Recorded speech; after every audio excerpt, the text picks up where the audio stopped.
McLean County government officials are at odds over a request for police presence at an early voting site. You're turning down security for elections. So I'm not saying security is not needed at all, but I don't have anything specific to say I need to be there. That's coming up on WGLT's news magazine, Sound Ideas.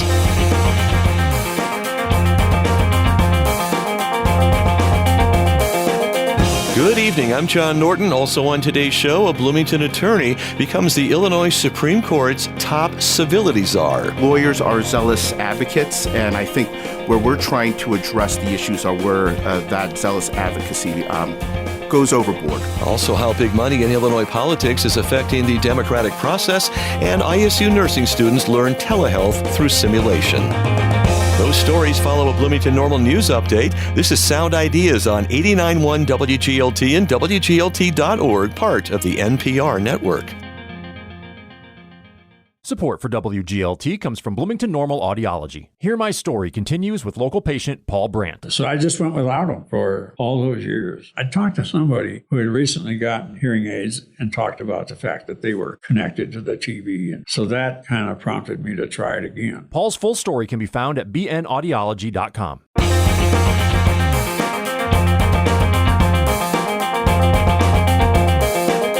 From the campus of Illinois State University in Normal, this is WGLT's news magazine, Sound Ideas. Good evening, I'm John Norton. McLean County's top election official says she is fighting to have a police officer assigned to Eastland Mall during early voting this year. WGLT's Lindsay Jones has more. McLean County Clerk Kathy Michael is calling for a special meeting of the county board after her request for a sheriff's deputy to be assigned to Eastland Mall during early voting this year failed to move past the county board's finance committee last week. The request is an amendment to the county's budget. It would put $25,000 towards paying a sheriff's deputy to remain at Eastland Mall while the site is open for early voting. That's a 40-day period from February 8th to March 19th. Michael presented her request to the Finance Committee last week, but the motion to bring it up for discussion and a vote didn't go anywhere, meaning it never was discussed or taken up for that vote. Here's an excerpt from that meeting. Not hearing a second. There's no second. This motion fails. The record, you're turning down security for elections. Just want to make that clear, and I'm going to take this to the full board.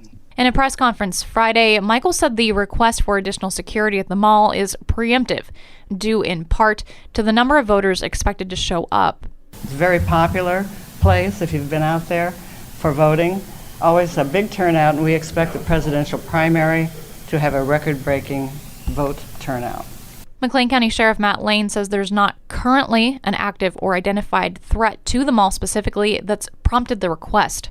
They don't believe that there's a defined reason other than the possibilities for security. So I'm not saying security is not needed at all, but I don't have anything specific to say I need to be there at this point.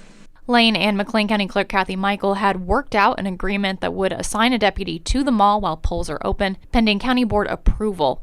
Despite it not being picked up during Finance Committee, Michael says she's not giving up the matter. So I'm holding this press conference to let the public know that I'm not dropping this issue. Michael is now calling for a special meeting so that she can present her request to the full board before early voting kicks off in February.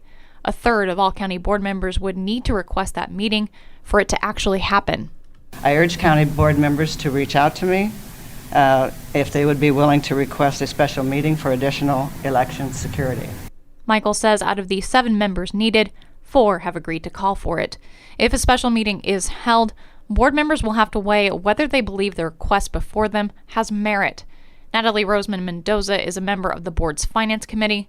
While they did not end up voting on the item, members were able to review documentation on the budget amendment ahead of time and factor in other pieces of context.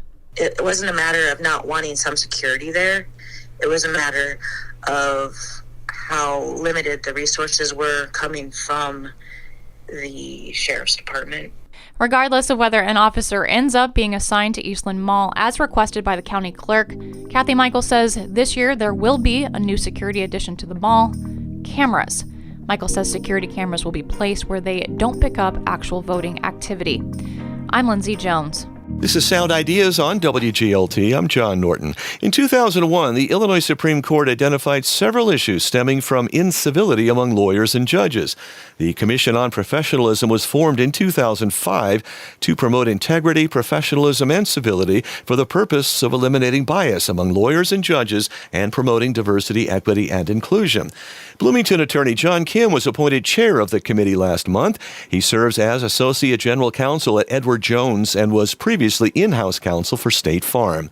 Kim says lawyering isn't exactly how it's portrayed in plays or those episodic Dick Wolf TV dramas, but he tells WGLT's Lauren Warnicki lawyers and judges also don't always get along. The main issues that we're seeing in the profession is incivility, which I think correlates with just the climate in our country in terms of divisiveness, and the ongoing conversation on diversity, equity, inclusion of the profession, lawyers and judges representing the communities in which we practice and serve the public.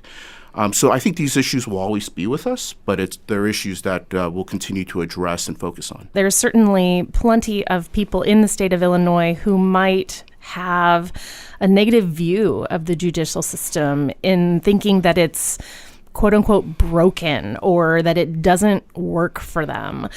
Do you agree with them in any way? And how might the commission's work support challenging that assumption? Absolutely. That is a common theme that we hear. And one of the core programmatic functions of the commission is both education, not only for lawyers and judges, but also for the general public. And we do that through continuing education for attorneys and judges. But we also have a very active website, which I encourage our listeners to visit. It's the number 2 civility.org. We also have a very active social media presence to highlight these issues and raise awareness for both lawyers and the general public to help dispel some of these perceptions that exist.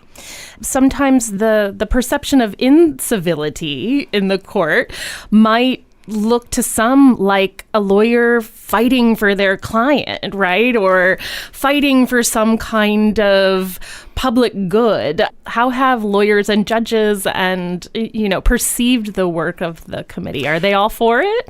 I think we're well received, and we get that feedback from our trainings and our education, as well as presentations and in-person forums that we have throughout the state of Illinois.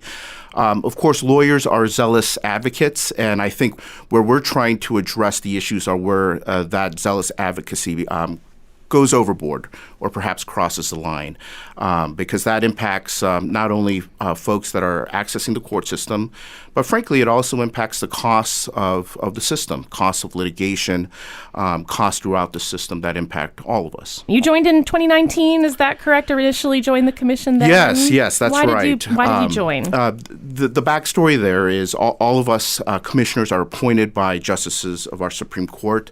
Then justice for our district, we live in what's the 4th district, was then Justice Rita Garman, and she appointed me to succeed my then former general counsel at State Farm when I worked there, Jeff Jackson. It was a unique appointment in that both Jeff and I were the only in-house or corporate lawyers on the commission. And it's been a unique voice that we have had in that seat to support the work of the commission. And so I've been reappointed, and I'm proud to serve as the chair this year.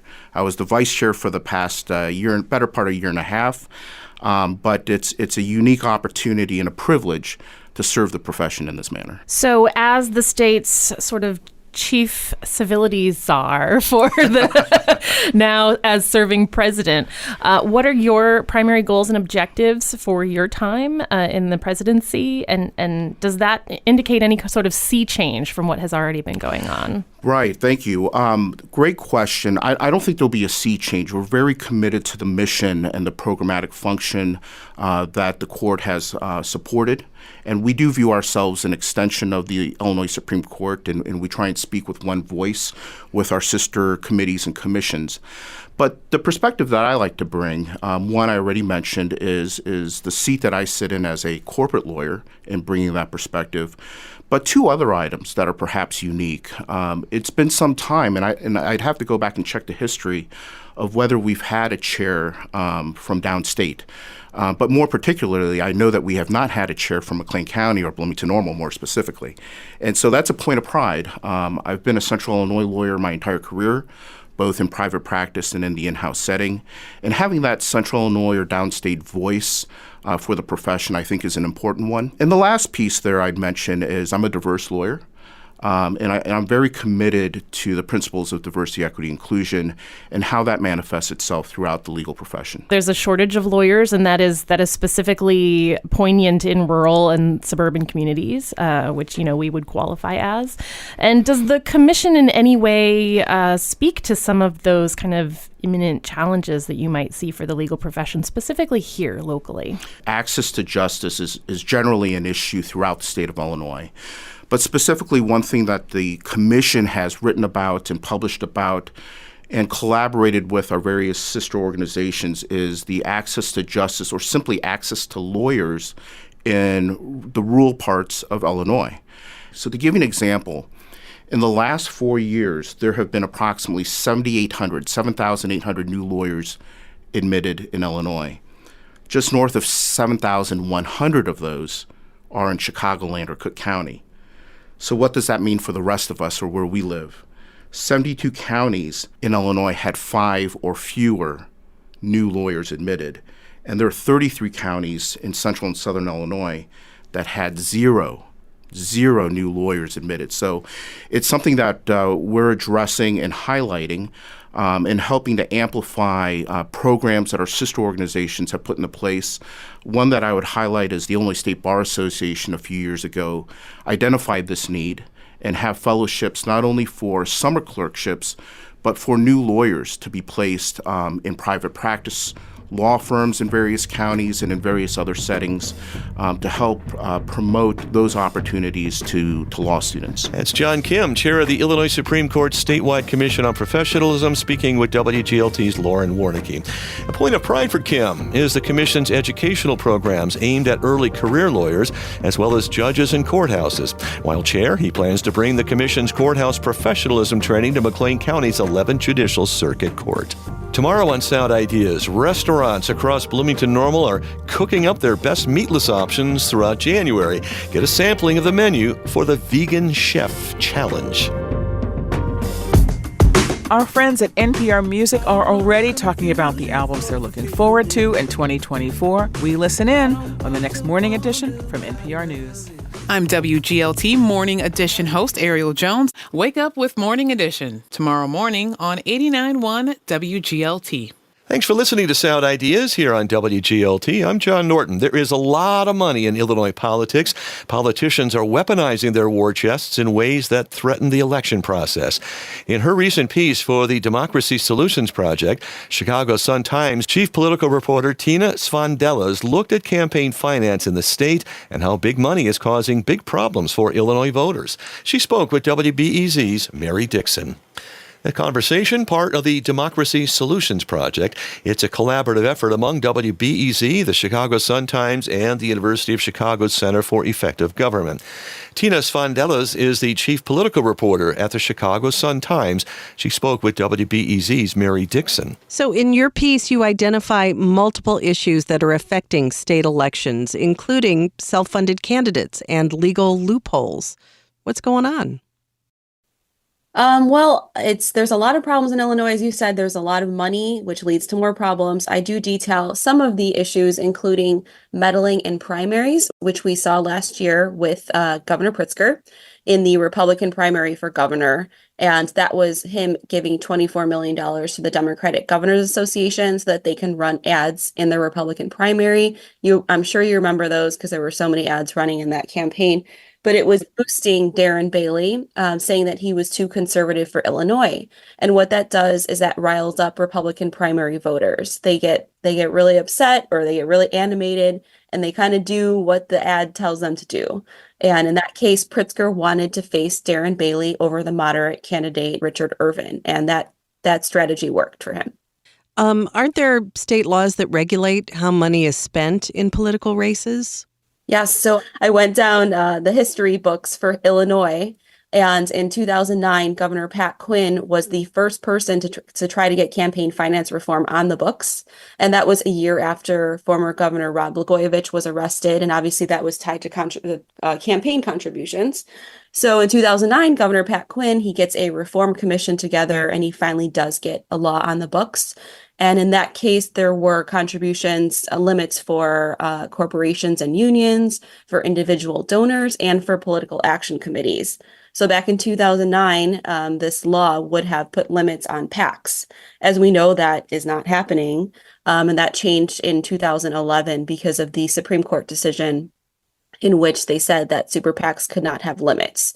So Illinois went back to the drawing board in 2011, and they allowed super PACs to have unlimited amounts of contributions, which is what we have seen ever since. And then there's the issue of self-funding loopholes, right? Yes. So that was originally in the 2009 bill. And I talked to Governor Pat Quinn. He says he did not intend this to help millionaires, but it does help millionaires in that anyone who can give $250,000 to their statewide campaign blows the caps, meaning they could put unlimited amounts into their campaign. And so that has been happening ever since. Obviously, we have had Bruce Rauner as a governor, J.B. Pritzker for however long he wants to be governor. So we have been led by these really wealthy candidates who are making extraordinary amount of contributions to these campaigns. If we agree that this use of big money is a problem, is there a solution to it? I think there are multiple solutions. We are seeing them play out in several cities and states. Evanston last year became the first city in the state to enact a public financing program. So under that new program, candidates for mayor will be able to receive funding matched at a 9-to-1 ratio. So that means that people can give up to $150 for each candidate and then have that matched to a 9-to-1 ratio by the public government. And that is a way for residents who do not have a lot of money to be able to play a role in big elections. Thanks for joining us on Sound Ideas on WGLT. A new program at ISU's Mennonite College of Nursing will simulate the ins and outs of telehealth care in rural settings. It's a byproduct of ongoing collaboration between ISU and OSF Healthcare. In this latest edition of Sound Health, WGLT's Lindsay Jones speaks with Mennonite College of Nursing Associate Dean and Assistant Professor Susie Watkins about why nursing education needs this kind of teaching. And one of our goals in nursing education is to teach students how to practice in relevant healthcare systems. And currently, we lack education in telehealth technologies. It's actually one of our accreditation standards moving forward to teach students how to use technology and innovative resources to deliver care, not only in acute care settings like hospitals, but in community-based settings like rural health clinics or medically underserved areas where patients really lack access to health care. So we at Mennonite College of Nursing, Illinois State University, we really want to teach our students and introduce them to technology, specifically telehealth technology, so they will be more comfortable when they graduate and they will be more ready to address needs in rural areas using telehealth technologies. This project is really going to help us introduce our students to this type of technology and have them do hands-on practice with standardized participants that make it more real life. And that's a perfect segue. So when you say this project, what do you mean by that? So this project is titled STARTED. It stands for Simulation to Address Rural Telehealth Education Development, which is what we are intending to do with our students, is really teach them about telehealth technologies and how these technologies can be delivered and used in remote areas to connect clients needing healthcare with providers who can receive assessment data and make diagnostic decisions and further treatment decisions on what the patient needs without physically being there, placing their hands on the patient, doing assessment, because the technologies would allow that to be done and sent through the technology platform. I'm trying to picture that in my head, how that works. I live, somewhere out where this telehealth platform is being offered. What does that look like for me as a potential patient when I try to engage with that platform? One example I think of is currently we have on-call systems and where we can do more, as nurses, we can do more telephone-based care. An example where that wouldn't work per se is when a patient would, maybe a mom has a young child that has ear pain and has been up all night, and it's going to be a long drive to a prompt care or a hospital or their primary care clinician to look in the ears, and they're really concerned. This technology would allow a clinician to be at a distant site and perform an ear exam and send that ear exam to the provider at a distant site that might be working in a larger clinic at a different site than the client needing the care.